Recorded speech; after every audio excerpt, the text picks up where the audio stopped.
Now the book of Ruth, beginning in the first few verses, we are told that in the time of Judges, which is approximately 1,300 years ago, or 1,300 years before Christ, I should say, there was a famine in the land of Israel.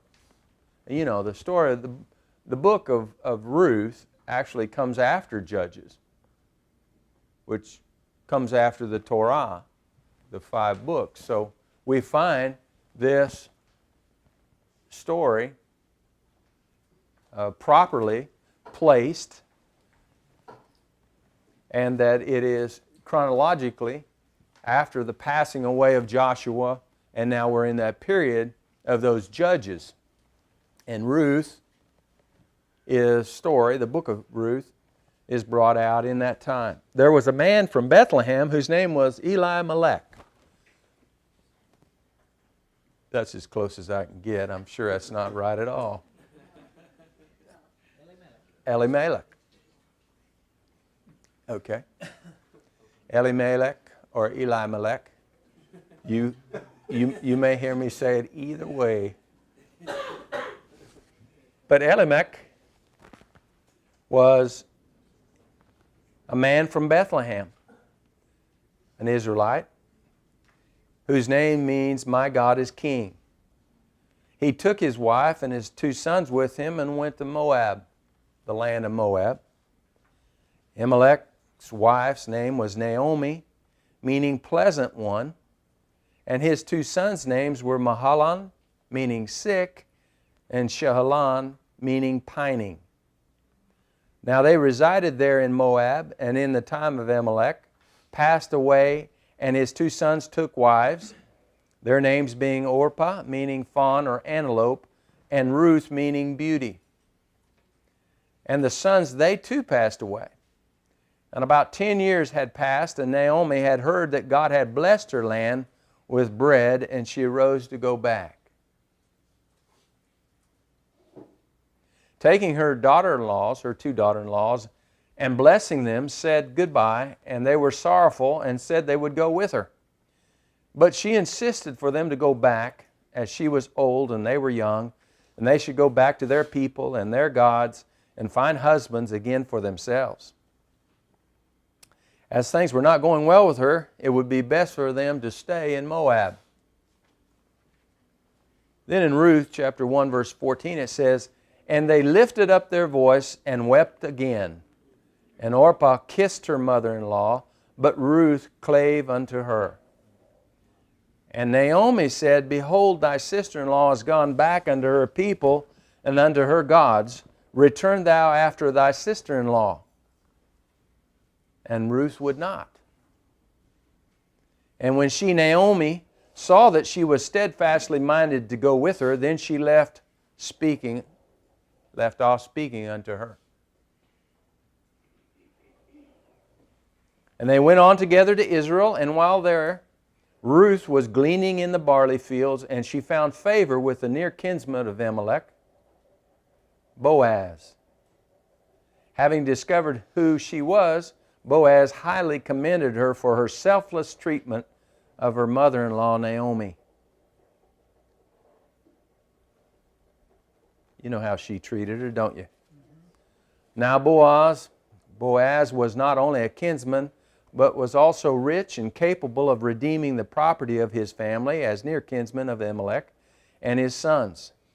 It was both his duty and his privilege to redeem the land and to take Ruth as his wife and raise up the seed of Mahlon, the elder son of Elimelech, who had died without children. And so Boaz did, and Ruth bore a child, Obed, who was the father of Jesse, who was the father of David, the man after God's own heart, and the second king of Israel. David also being one of the most significant types of Christ in biblical history, or in Scripture.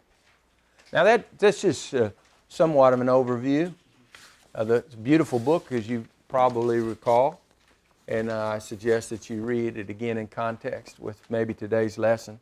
Obviously, the entire lesson, or the entire event, was was orchestrated by the Lord, as evidenced by history and the Bible recording of the event. Now, it is in this drama that I would like to just bring out a few points. I don't have time nor the inclination to bring them all out because of the deeper, what I would consider the deeper or more meaningful lesson that I'd like to bring forth. But it's such a beautiful story. I hope that you see how I've tried to bring them together. In this biblical history, we have the types or shadows of the land of Israel, being the land from which true religion spawned. I like the word gateway. I just do. I don't know exactly why, but I like the word gateway to heaven. And if you think about it, if you also agree with some who teach that the Garden of Eden was there at Jerusalem, then you might consider that just small area being the gateway, spiritual gateway into heaven. So in this lesson of Ruth, we find Israel as being the type for the gateway of heaven, or the gateway of the gospel, or the gateway of the knowledge of God, the revelation of God, that is spawning from there and going out.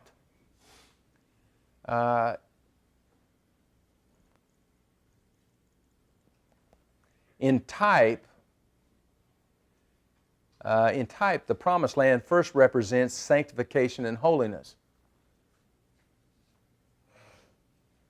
In type, it first represents sanctification and holiness. And then secondarily, you could find some instances where it types heaven, but only in a secondly kind of typing. Elimelech types God the Father and the bridegroom in the lesson. Naomi as the pure church. Naomi types the pure church. And Mahlon and Chilion as Christ, the two sons. The land of Moab as that which stood for the civilized, ungodly world, as these are the descendants of Lot through his eldest daughter. And Orpah and Ruth stood for the two converts to Yahweh, or Yahwehism. That's kind of laying out in just general terms of the types and the shadows of the book. Elimelech was a type for Christ in that every man is a type of Christ as a bridegroom. Every man is a type of Christ in one, whether he's married or not. But again, he is also typed as Christ in that he is a bridegroom. In the first place, man was created in the image of God.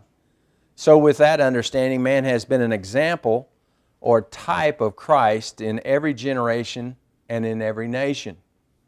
Every man becomes a type for Christ as he gets married. That is in that he is the bridegroom. Whether you've seen yourself in that role or not, you are in type.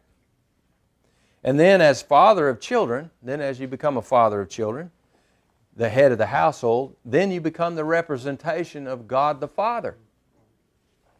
So in this, I'm just showing you how Elimelech was in type, both the bridegroom, the husband of Naomi, and he was also a type for the father, in that he was the bridegroom and the father of the two children by Naomi.